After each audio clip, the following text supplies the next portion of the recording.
महाराष्ट्र पर्व न्यूज, बातमी सर्वांच्या विश्वासाची। सांगोला तालुक्यासाठी वरदायिनी असलेली शिरभावी प्रादेशिक पाणीपुरवठा योजना कायमस्वरूपी महाराष्ट्र जीवन प्राधिकरणाने चालवावी, यासाठी उद्या महत्त्वपूर्ण निर्णय घेण्यात येणार आहे। राज्याचे पाणीपुरवठा व स्वच्छता मंत्री नामदार गुलाबराव पाटील आणि आमदार शहाजीबापू पाटील यांच्या उपस्थितीत बुधवार 4 सप्टेंबर रोजी मंत्रालयात उच्चस्तरीय अतितात्काळ बैठक आयोजित करण्यात आली आहे।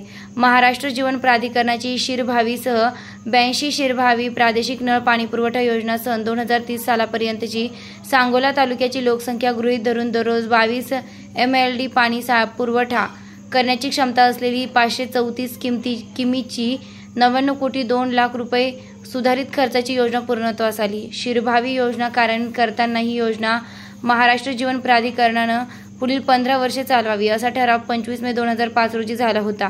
20 मार्च 2020 रोजी 15 वर्षाची मुदत संपल्याने शिरभावी योजना हस्तांतरण करून घ्यावी असं पत्र मजीब प्राणे जिल्हा परिषदेला पाठविले होते। त्यानंतर आमदार शहाजीबापू पाटील यांनी पाणीपुरवठा व स्वच्छता मंत्री गुलाबराव पाटील यांच्याकडे पत्रव्यवहार करून या योजनेला ऊर्जित अवस्था प्राप्त करून दिली। तसेच या योजनेच्या नूतनीकरणासाठी 300 कोटी रुपयांचा निधी उपलब्ध करून केला असून सदर योजनेचे काम अंतिम टप्प्यावर आहे।